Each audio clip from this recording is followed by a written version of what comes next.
All right. Let's see what we got going here.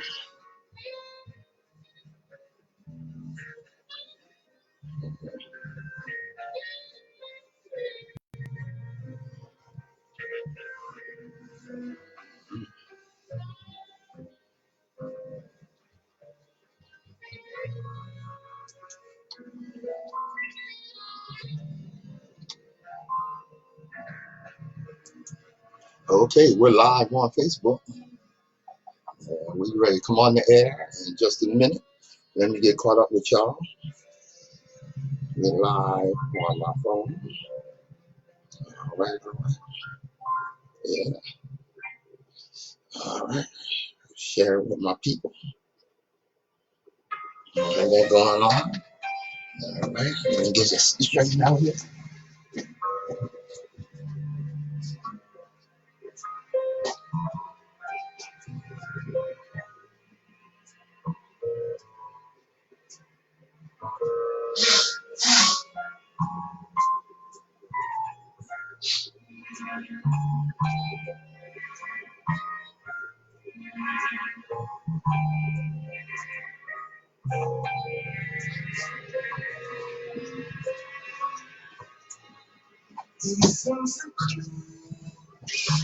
All right.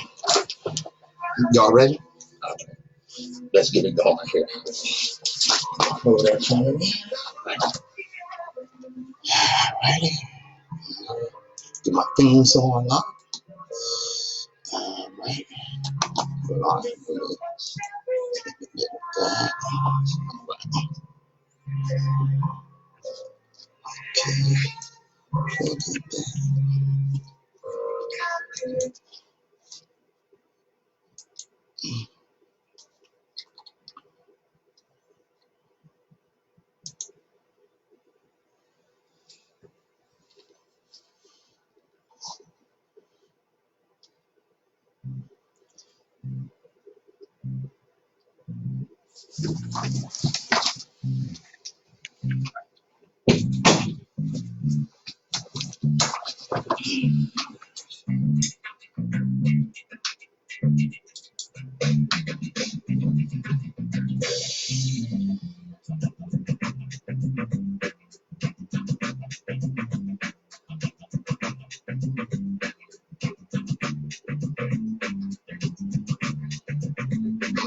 And ignoring his work committed intellectual violence and do so for the pleasure of mental masturbation or ego giving.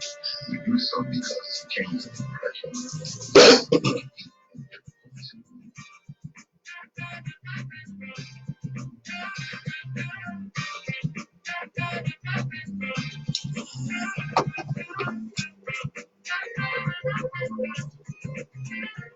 Good morning, my children of the sun. Welcome to the Open Eye. I'm your host, Patrice Gibbs, and as usual, like I always tell you, you don't have to wait until Saturday morning to tune in to WHGE 95.3 FM. Oh, I know you can't wait till Saturday at 11 to get in on that Open Eye. Yes, indeed. You know, let me tell you something.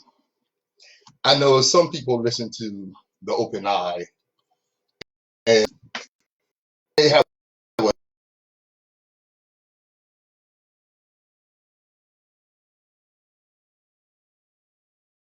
suspicion which is well, how do we know what you're saying is right? Well, first of all, let me tell you something. Open eye information is well researched. It's what I do. That's what I do. I am a researcher. And when I give you something, you can bet the farm on it when I tell you something. That's for damn sure. When you hear something here on the Open Eye, you can match it. You can go to your fact check, whoever it is. But see, you know what? It's not that some black people don't want to hear the truth. Some just aren't able to accept it coming from someone that looks like them. That's crazy, but it's so. It's so. See, we've been conditioned for centuries to believe that the deceitful people that brutally colonized and enslaved us are the authorities of all truth. That's not just not so. That's just not so. Well, it's been a heck of a week, a hell of a week. We've lost some greats this week. The great balladeer, known as the quiet balladeer. To me, there was nothing quiet. His music and voice was strong and loud throughout R&B. One of the greatest ever, Mr. Bill Withers, with such hits as Lovely Day, and of course his first hit, Ain't No Sunshine. Uh, Unlike many artists, he is also a songwriter. Grandma's Hands. The list just goes on. Use Me. And of course, Lovely Day. You know, rest in power, brother.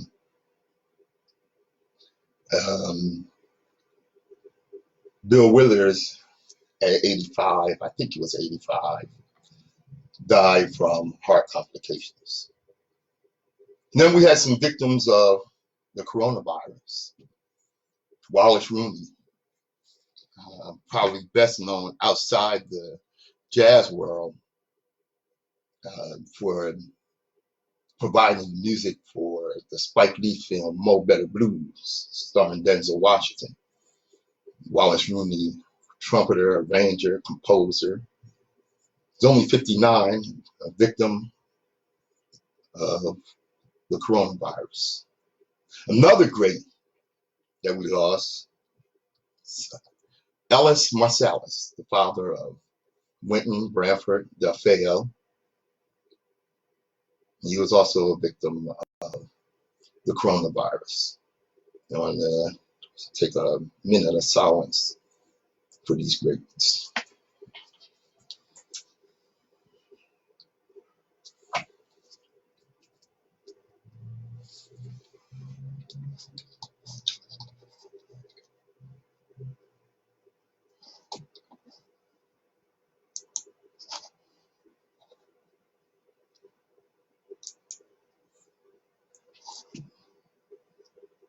Rest in peace, brothers.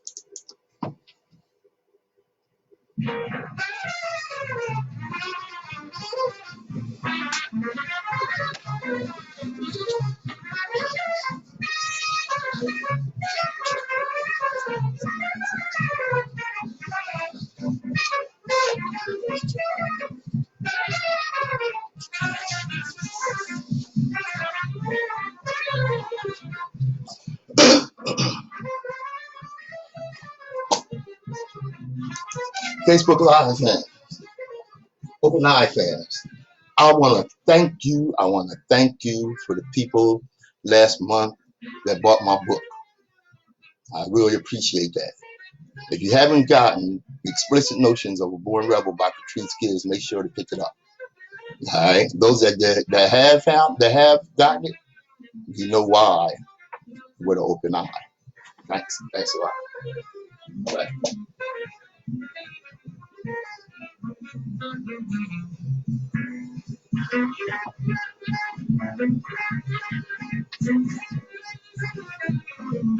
All right.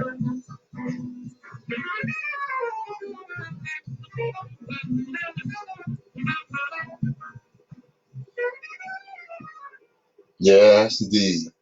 That's one of my favorites, Donna Lee by Charlie Yardbird Parker. I'm sure some of the greats that have joined him, joined the ancestors, enjoyed that. You know, of course, we talk about current events, but also always talk about our history. And for those of you that don't understand why, you have to understand the Black Holocaust. And like I always say, slavery interrupted our history. You know, you had 246 years of slavery, 99 years of Jim Crow laws, 86 years of lynching, 14 years of fighting for civil rights, all during 400 years of oppression, which is still there. And like I said, slavery interrupted our history. That's why we don't know, a lot of us don't know some of the great achievements that the African produced. I often talk about Kemet, better known to Western civilization as Egypt. But there were other achievements on the African continent besides Egypt. For instance, there was the great city, Benin. Benin was described as wealthy and industrious, well-governed, richly decorated. The story of the lost medieval city that you probably never heard about, Benin City, originally known as Edo, was once the capital of a pre-colonial African empire located in what is now southern Nigeria. The Benin Empire was one of the oldest and most highly developed states in West Africa, dating back to the 11th century. This is where the Europeans got a lot of what they called chivalry, knights and what have you. The Guinness Book of Records described the walls of the Benin city and its surrounding kingdom as the world's largest earthworks carried out prior to the mechanical age. According to estimates by the new scientist Fred Pierce, Benin city walls were at one point 4 times longer than the Great Wall of China and consumed 100 times more material than the Great Pyramid of Cheops. Joining me on the air, my partner in consciousness, Nsoromma. Good morning, brother. What's happening, homie? All right. Get them elbows. Yeah, Watch that's that right. social You know what I'm distance. saying? That's Yeah, right. watch That's that right. social distance. Yo, turn that a little bit every time I roll down. What? The main thing. Yeah, you might have to turn the whole. Yeah, there you go. There you go. Now, like I said, I'm talking about Benin, a medieval city that dated back to the 11th century. You know, it was situated on a plain. Benin city was enclosed by massive walls in the south and deep ditches in the north. Beyond the city walls, numerous further walls were erected that separated surroundings of the capital into about 500 distinct villages. Now, Benin was one of the first cities to have a semblance of street lighting. Okay. And who created that street light? Well, it actually does date back to Kemet, to the Egyptians. Oh, okay. Yeah, where they Yon, lit the avenues. what's up, Yon? Lyric, what's good? Okay, when the Portuguese first discovered the city in 1485, they were stunned to find this vast kingdom was made up of hundreds of interlocked cities and villages in the middle of the African jungle. They called it the Great City of Benin at a time when there were hardly any other places in Africa the Europeans acknowledged as a city.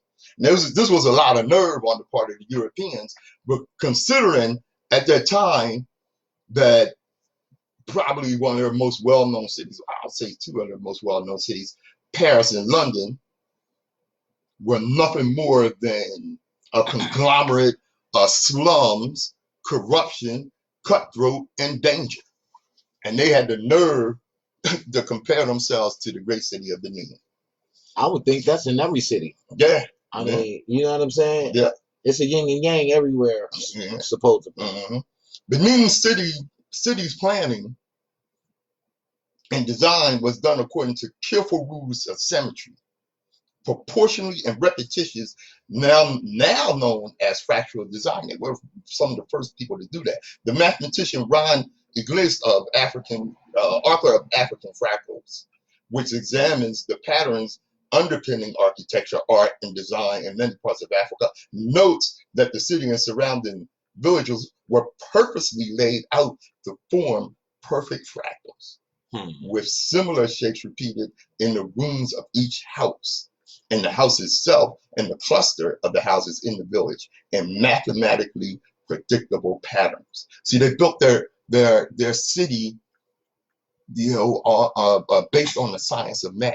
I mean, you can tell right now, like the architecture that's in their buildings, man, is ridiculous. Yeah, yeah. They wonder right now how they was doing that. Their math right now don't even go to that. They can't even comprehend how they was coming to some of the designs that they were making. You know what I mean? So what they do is, since they can't figure out how it was done, they say, well, and they don't want to give credit to the African.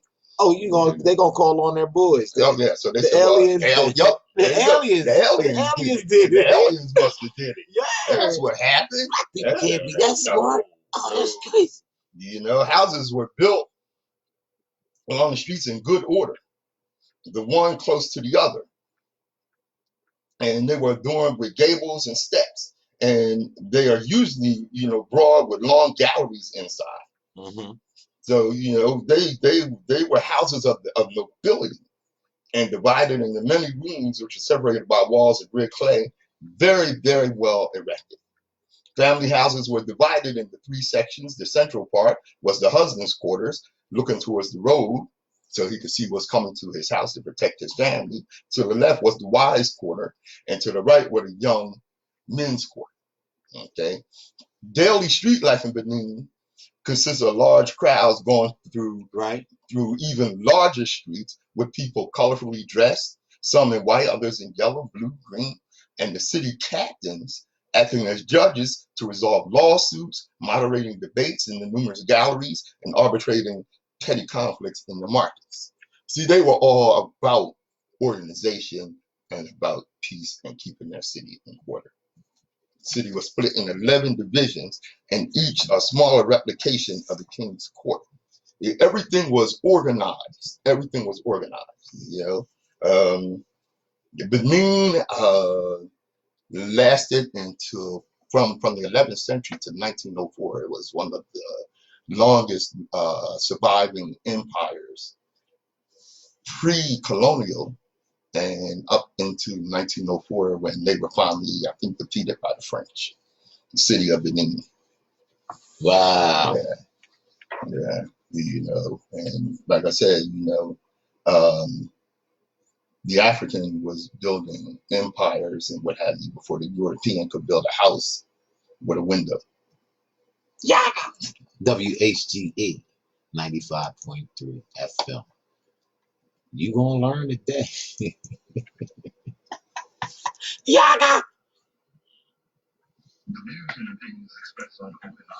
Yeah, what's good?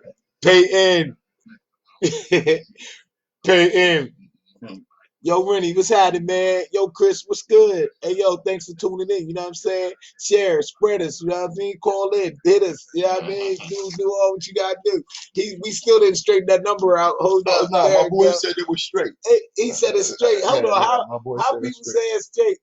There it go. It looks straight to you. It looks straight to me too, don't it? Dope and I, 95.3 FM.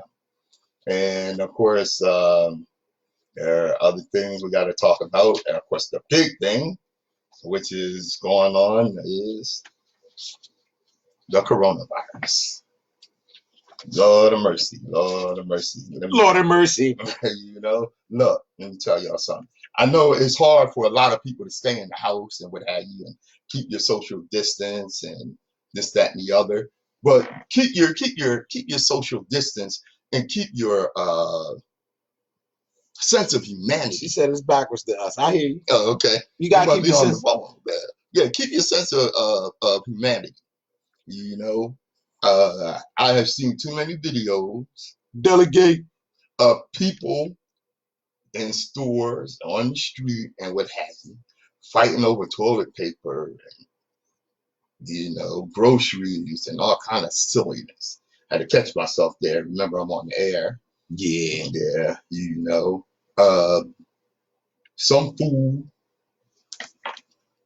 pushed down an 86-year-old woman, pushed her down on the ground because she coughed. Or she got too close. Yeah, she coughed. She coughed and was too close to him. Lisa. Yeah. So You know, well, they caught him and they locked him up. And another incident, I think this was in Arizona, if I remember. Uh, Guy coughed in the store parking lot, and the guy in his car said, "Hey, cover up your mouth when you cough." And the other dude, "Hey, F you," and this, that, and the other, and they go back and forth and what have you. And the guy in the car decides, "Well, you know what? I'm gonna fix you. I'm gonna run you over." Listen, I just got a little bit of news through the feed that they getting ready to close down everything. Even essential workers gonna have to stay home for at least 2 weeks. The supermarkets and everything. Only thing's gonna be open is the hospital Okay. for 2 weeks, and that just Uh, came through the feed right now. So I don't know if that's going on right now on the news right now because we ain't in tune and we don't have it live right now. right. So Mm. they might be getting some information that we are not getting right now. Okay. You know what I mean? Okay. Hot off the presses. John, what's Not good? sure. Not sure if that's But anyway, like I was saying about my man in the car, he runs. He decides he's gonna run this dude over. Well, the dude he must just stand there and get run over. So he started shooting. He pulled his jammy out and shot up the windows and they both wound up getting locked up.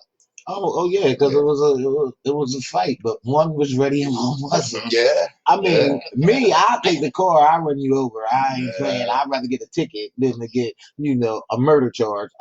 Look, my foot slipped off the. You know what I'm saying? So it's just, you gotta be smart. I tell you all the time. It's not reaction. It's being smart in the situation, thinking. You have to think. You know what I'm saying? And as this virus, spread, and the government continue to put their uh plan in effect to actually control the situation. Behind the scenes, we're losing a lot of rights behind this as individual people and citizens. You understand? So it's more than a coronavirus right now. It's always something that a smoke screen, and then when after all the smoke clear, something's different. And you know what I'm saying? Yeah. Well, I tell you what, this social distancing, is, I believe, is highly necessary to stop the spread. You know what? And I'm gonna tell you something. Listen, marinate on this. Make no mistakes. When loved ones are removed from your home by EMT, by the ambulance, right, because of the virus has hit them hard, you are not going to be able to follow them there. Sit by the hospital bed and hold their hand. No, you can't do that. You're not going to be able to pop up at 7 p.m. for visiting hours. No visitors. They are going to have no one other than exhausted and brave hospital staff to see them through days or weeks of barely breathing through a ventilator until they either die or recover. They are not going to be well enough to text you. You are not going to be able to phone the ward to check in on them regularly. Staff is too busy during that time. They will be completely alone while you sit at home waiting to hear whether they have made it through. Imagine that person is someone you love dearly, because it's going to be a reality for many coming in the coming weeks. And if that person in the hospital happens to be you going through that ordeal completely alone, it would be nothing less than terrifying. So stay home. Stay home and just come out if you're at social distancing. Distancing is imperative. So did you hear about these towers that they putting up, the 5G towers that's supposed to be like connected to this corona thing? Yeah. Well, they started burning the towers down now. Like the citizens started setting them on fire, getting them out of their areas and stuff like that, because a lot of the workers that work putting them up has been getting sick and having to wear radiation suits and stuff like that. And that radiation will kill you if you're exposed to more than like 0.5%. Yeah, it's like an open microwave. Right. And then and these towers are so supposedly having like 34 to 64% radiation coming off of them. The 5G tower. Yeah, the 5G tower. Mm-hmm. So yeah. Now, as for its involvement or cause Fatima. to the virus, okay. Well, there are places where there are no 5G towers and the virus is there. So that kind of kills that idea that it has anything to do with the virus. Now, of course, the radiation may be, highly dangerous and what have you. Of course, if it's emitting radiation to that level, yeah, of course, it's very dangerous. Like I said, it's down there, you're down there dealing with open microwave. Right. You could imagine, the energy that's emitted from a microwave filling your living room or your kitchen, your house or whatever. Of course, that's quite dangerous. Yeah, that is quite dangerous. Now, concerning the virus, and I had mentioned this last week, Representative, I mentioned the racial disparities because it's not being monitored. Representative Alexandria Ocasio-Cortez has called for coronavirus reparations for minorities claiming high numbers of COVID-19 fatalities in low-income communities stem from underlying inequality, which is not surprising. Okay, within her district has been ravaged by COVID-19. Now, she came under fire Friday for participating in a virtual forum with constituents from the comforts of her plush abode in D.C. She is in her apartment. They always fix that mess up. They make it sound like, she was so far above the people. She was in her plush home, and she did a video virtual forum, so people could, see her, see her, and see what was going on and what have you. What's good? That thank you, Fatima. But like I said, doing that, it just made sense. Social distancing. What are you talking about? But she, of course, had to address that Congress expanded unemployment benefits in its $2 million Corona's aid package, but there's no discussion of the aid for poor communities, and that's what she is trying to address. And plus, they said the stimulus check that people are supposed to get, did you know it's supposed to take them 20 weeks to get it? Oh yeah, if you don't have a child support obligation, that's no, if you don't have direct deposit. Okay, oh, you can't even get it. If you don't have direct deposit, it's going to be 20 weeks before you get it. What's up, yo? It's going to be 20 weeks before you get it. Wow. Yeah, that's where that's that's going to be tough for some people. Keisha, that's going to be tough for some people. Okay. Now, of course, we got a lot more on that because, like I said, it is the big story that. Oh, what is that? That the big story, what? Like I said, it is the big story. I mean, that's all over and what have you. You just can't ignore this. Of course, there's a lot more going on. There is a lot more going on. Hit us up, call us, talk to us, come up with a topic you want to talk about. Hit us up. We rap to you. Go and I. Hey, bro. Hey.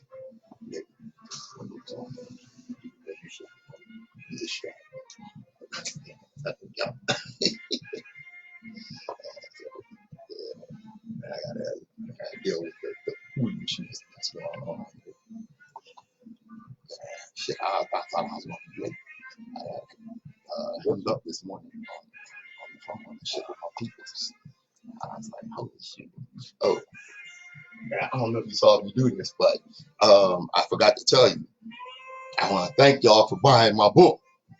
I want to thank y'all. I don't know who it was last month. You stuck in the house. You ain't had nothing to do. So you went on Amazon and picked up Explicit Notions of a Born Rebel and A Visit with Uncle Richard. Hey, I want to thank you. I really appreciate y'all. Big ups. Yes.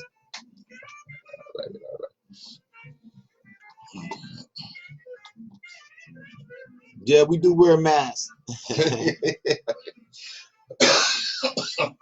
Excuse me, a little wrong there. Uh-huh. Mm-hmm. You see. Yes, sir. We just Right. spray everything. You know? That's right.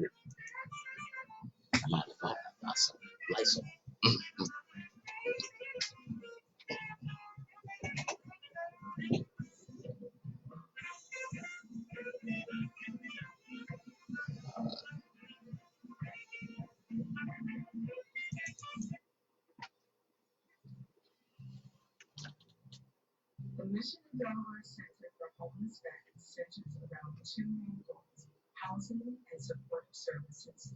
DCHP's housing goal is to provide safe, affordable housing coupled with supportive services for each veteran. All right, we're on commercial break right now. DCHP's supportive We'll be services back in just a minute. educate, empower, All right. All right, all right. while simultaneously strengthening the impact of other community-based organizations. By providing You dig?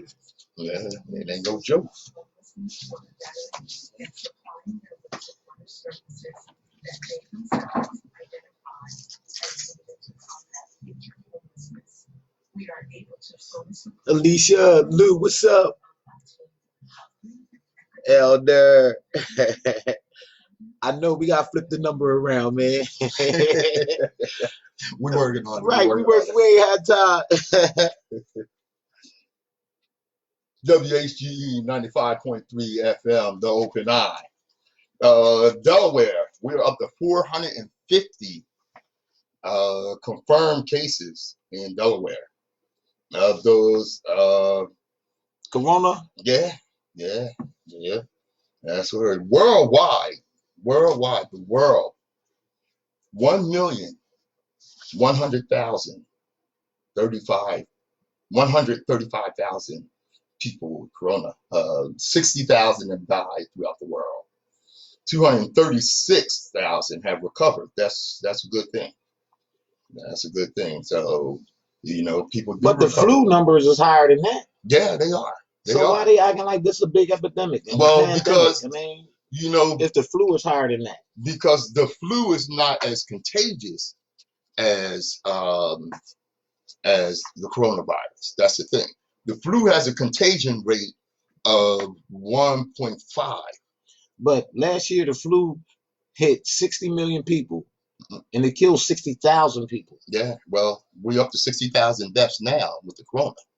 And it's only at 1 million. And it's only at 1 million. Okay, I'm seeing the numbers. You seeing the numbers? Yeah. You feeling? Yeah. Okay. Now in the U.S., there's 277,000. Okay. And the thing about that in the U.S. with 277,000. Okay. What was it? Oh, the numbers have quadrupled or something like that in the U.S. in the last 8 or 9 days. Because just last week, and really in less than that, just a week. Because just last week, I was saying that the U.S. had just surpassed China, which had 82,000 cases. Now China has contained it, and they still are hovering around the low 80,000 number of cases. The U.S. has shot up to 277,000. My thing is, who's doing these numbers? The World Health Organization. And who are they? The World Health Organization monitors health throughout the world. Are they part of the system? They are, well, yeah, everything. Okay, everything, well that tells me everything. If they part of the system, I feel you. I'm okay. These numbers for real. Okay, that's where I'm at with it for real. But I feel you. I'm listening to. I feel you. You know how I get there. I'm running it. I'm running right with you. Yeah, now the Trump administration, it has to take blame for. He was the one that said it was a hoax, right? Yeah. Now when what was it? In February, the orange disaster said you had 15 people. 15 people, and the 15 with a couple of days is going to be down to close to zero. That's pretty good. We've done a good job. Here we are in April, 245,000 people with it.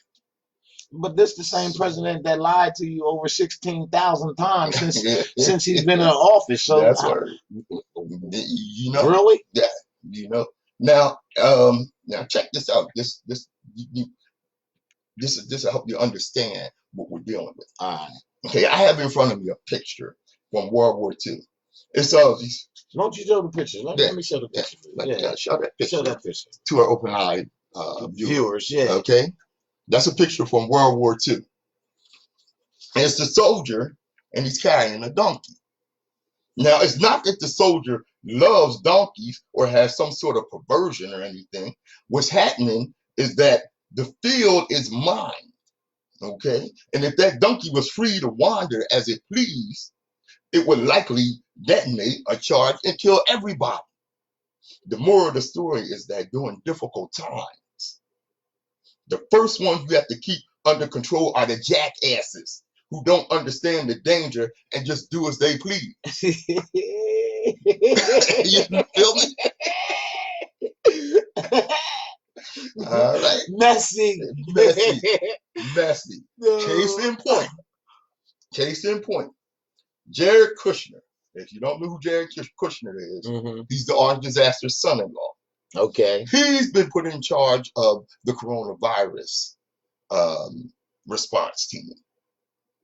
At yesterday's coronavirus propaganda briefing, listening to the Trump and this fool Kushner give a briefing on what's going on with corona. Right. It's like watching some pothead give a book report. Don't say pothead, because some potheads are smart when they do that. You can't say that. Okay. You gotta go somewhere. I know smart potheads. I do too. I can't take that. But here was the thing. Here's what I said. Because you get a little smoked up and tend to forget things, right? Yeah. Okay. But it's like watching a pothead give a book report on a book that he ain't read. Oh yeah, that's super messy. Yeah, that's messy. All right? Now, Jared Kushner, the orange disaster's son-in-law, couldn't have picked a better son-in-law in charge of the corona response team. Remember, Jared Kushner, who went to Harvard. Harvard? Yeah, he went to Harvard. Okay, Harvard. Yeah, he went to Harvard. He didn't go to Harvard on the merit of his scholarship. No, he went to Harvard because his father paid Harvard $2 million to let his son in. Okay, how damn dumb you got to be? It costs $2 million for you to go to Harvard. $2 million. Yeah, and this is Now here's the dumb stuff this fool got up and said. The notion of the federal stockpile is supposed to be our stockpile. It's not supposed to be the state's stockpile that they can just use. That's what this unqualified moron really said that.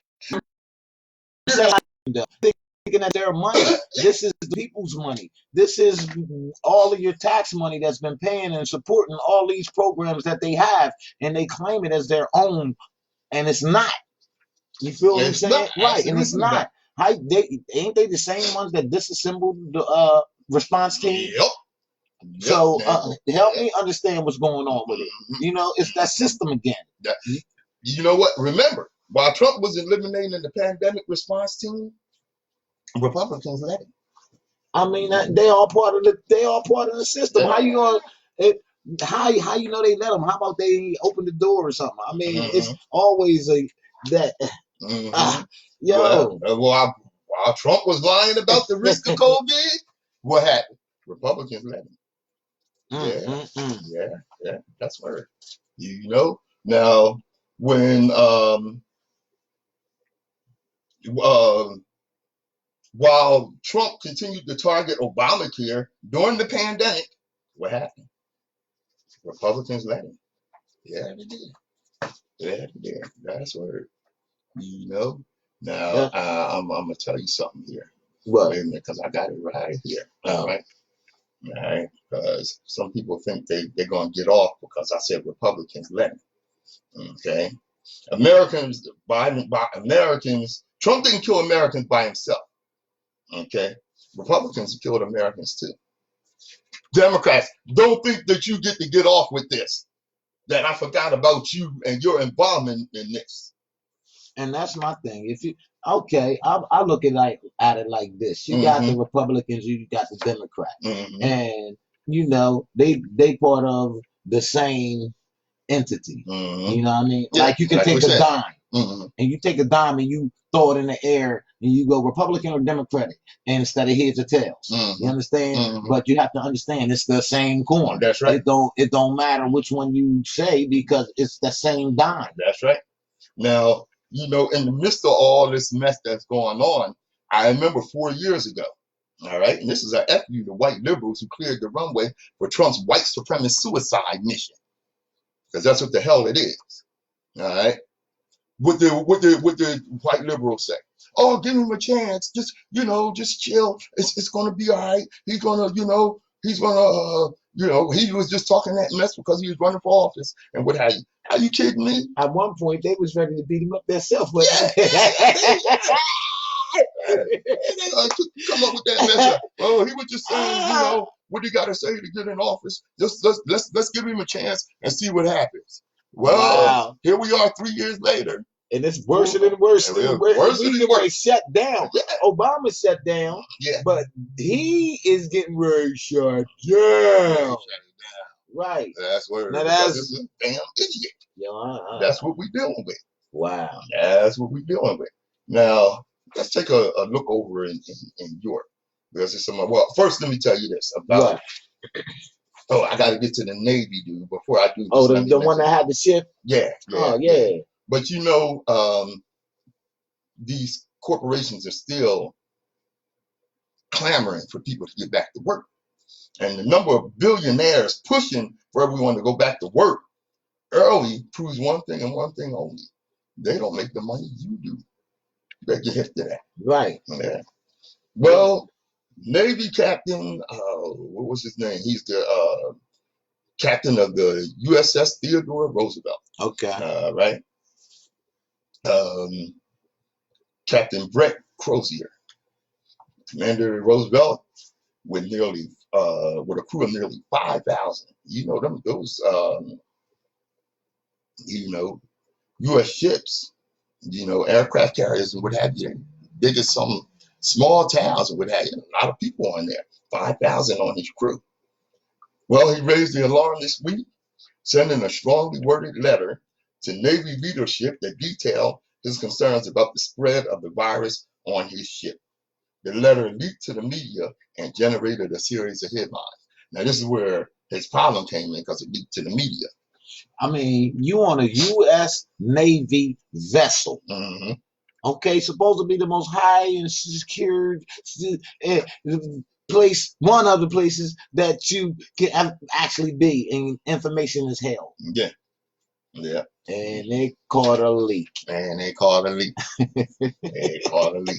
Yeah, that was a good way to put it. Caught a leak. And that information got out. Now, he wasn't kicked out the Navy, but he was relieved of duty as captain of the ship.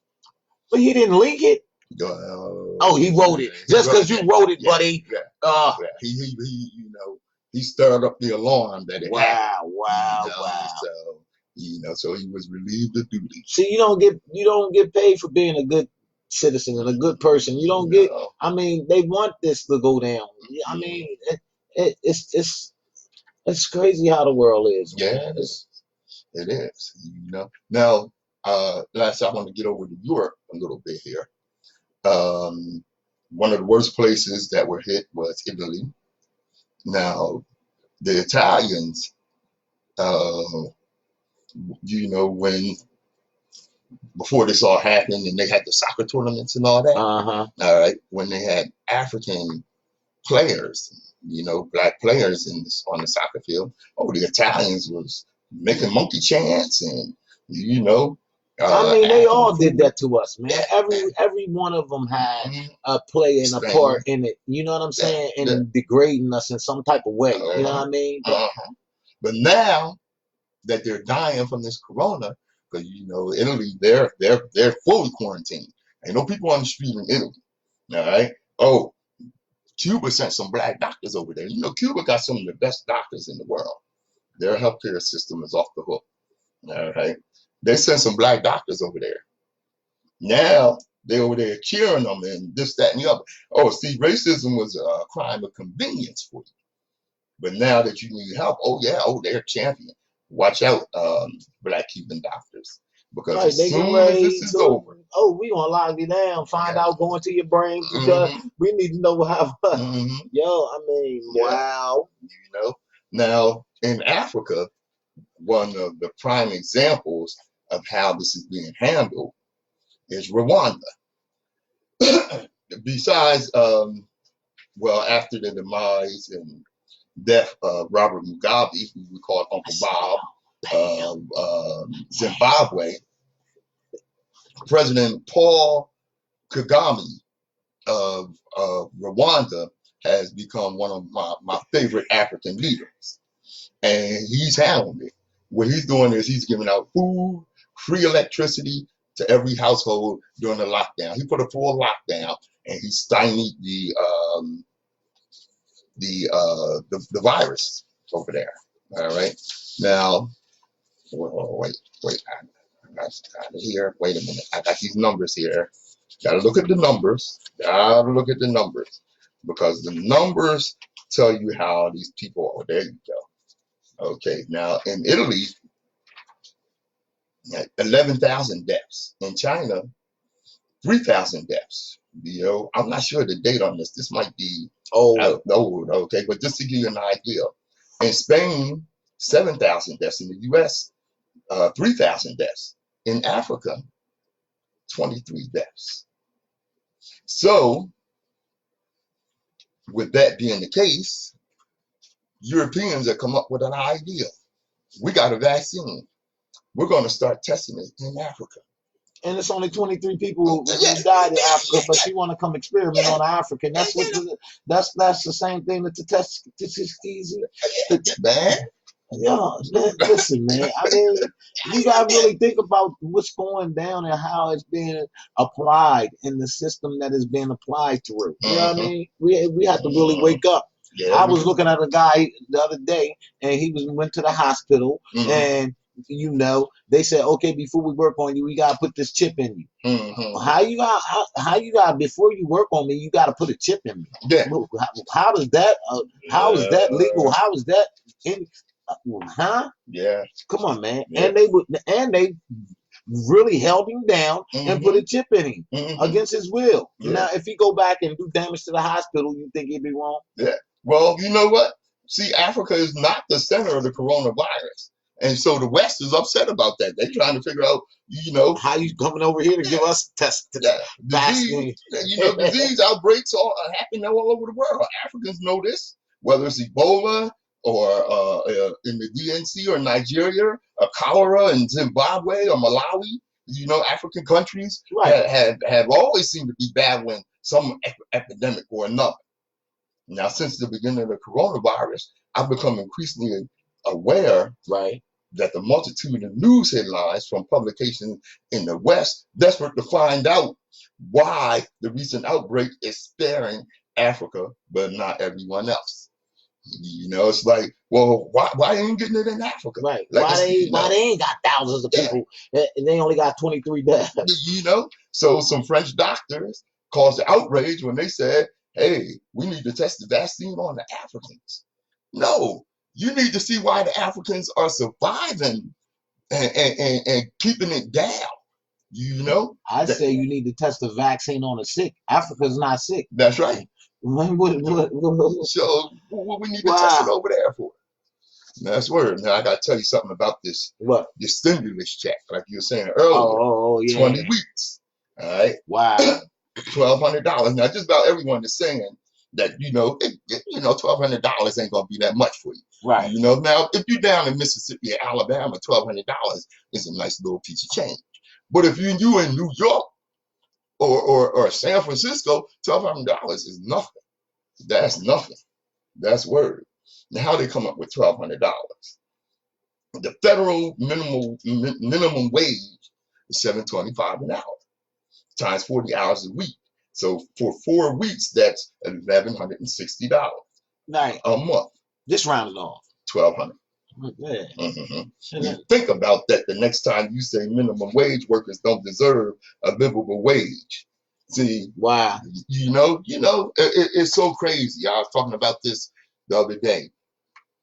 How this is what the elites have fooled people into believing. And I've even heard some black people say, well, I got a business and paying above minimum wage and this, that, and the other, and blah, blah, blah, blah.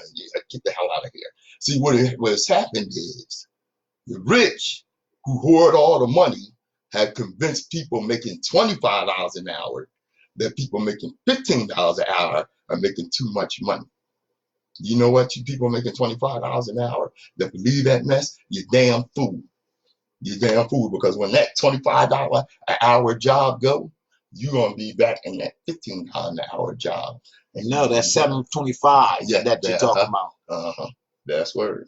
Now let me tell you something about the stimulus check. Number one, to the tenants, if the government says you don't have to pay your rent and there's a ban on evictions, you better do whatever you can to pay your rent. There will be major repercussions when eviction bans are lifted. Don't think you're going to get a free ride. Pay your rent. It's still going to be there at the end of this. And your landlord got bills too. And some of them, they let you know they need the money. They need the money. That's word. Pay your rent. Now, the homeowners, if the government tells banks to stop mortgage payments, do whatever you can to pay your mortgage. At least put it up for when it comes back and they come back around and they say, okay, we want our money now. Right. If you don't have nothing, you're going to get clunked upside the head even worse. Just be prepared. Always be prepared for that's crazy. Yeah. Same thing with your electric bill. They say, okay, you ain't got to pay something. Pay something on it. Put something on it. Let them know you got it. They like banks. They want their money. And they will eventually get their money when all this clears up. All right. And if you get a government stimulus check, this check is to help you pay bills. That means pay your rent, your mortgage, your utilities, your insurance, car payment, pay your bills. This is not for frivolous spending. Don't get that check and I'm gonna say it again. What? Don't get that check. You know how some of our people get a piece of change. Think they rich. They are rich. They're rich, boy. I got fired. Well, you ain't got $1,200 to spend. And we usually put the N word in front of that rich. Right. No. See, I don't want to see you when this is all over talking about, hey, they evicted me. They call my power. You have to understand, this president has lied to you over and over. Yes, so indeed. You got to really understand what you're dealing with. Yep. That's it's just that simple. You know what I mean? You better be hip, because I'm telling you, this thing is like, be careful. This is the open eye.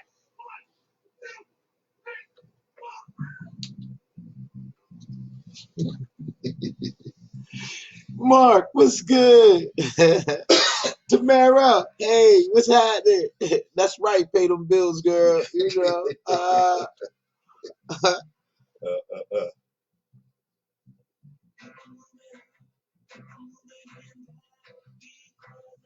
Shanae, Kelly, Pam, Barry, yo, what's good? Yo, thanks for tuning in. You know what I'm saying? You know what it is. Open Eye Radio. Hit us up. People moving out, people moving in. Yeah, you're going to be moving out if you don't pay them bills. Well, close the show with bringing up something that we should commemorate and remember. Today is April 4th. On April 4th, 1968, was the assassination of Martin Luther King Jr.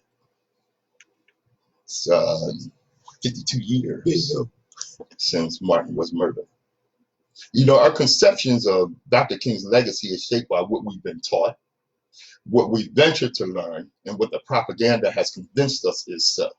Right. And by the passage of time. And as is always the case, the passage of time plagues the legacy with the malady of mythology. Y'all didn't know Martin. You really didn't. You really didn't. And plus, they wasn't going to let him really evolve to what he was in his own eyes. That's why they really did the dirt to Martin. Yeah. An interesting thing. Because we all learn. Okay, we all learn as we go. Even in whatever it is you do, you may think you know, but it's still a learning process once you start performing. Right. And I tell you, like Adam Clayton Powell said, Martin was not part of the elite colonialists that were the leaders of the civil rights movement. A lot of people thought that Martin was down with the NAACP and the Urban League and what have you. No, he wasn't. He really wasn't. Who Martin was actually down with, especially in later years, because Martin was about black empowerment. So the so-called radicals of the Black Power movement and their integrity appealed much more to Martin than the middle class leaders of the civil rights movement. It's like when he came off on Ralph Bunche, who was another Nobel Peace Prize winner. Ralph said something about said something about Martin eating well. Martin had to be contained. They had to hold Martin back. Martin was going to kick his ass. Y'all get it mixed. Martin, nonviolence was a tactic. It was a tactic that he used to show the world that we're dealing with some really immoral, oppressive people here. That was a tactic, when, like I said, y'all didn't know Martin. You know what the original name of the I Have a Dream speech was? No, what was it, brother? Never Again. Never again. Yeah, that sounds like some mealy mouth, passive. Yeah, see, that's that revolutionary talk. Of course. Never again. This ain't going on no more. Right. We ain't taking this I'm no done. more. I'm done. That's it. All right. I mean, listen. See, they got ways to shut you up, so we should have ways to shut them up. Yeah. I mean, it's a yin and a yang, and we need to start being our yin or our yang, whatever one that we plan on being. We need to be that. Because right now we ain't being anything but surpassive. That's it. That's it. It's about black empowerment, y'all. And black empowerment, what does that mean? It just means to me, owning and running your own nation. Right. I mean, your own entity or everything. You know what I mean? You don't want to have to go to over Cindy's to get ice when Miss Raw May got it. You know what I'm saying? Let me tell you something. So I'm going to end this way. Many of our people are not ready for the responsibility of revolution and nationhood. This is open high. And as I always say, destiny determines who enters your life, but you decide who stays. Therefore, value those who value you, and don't treat those as a priority who treat you as an option. I'm Patrice Gibbs. I'm Nsoromma. On WHGE 95.3 FM. Yaga.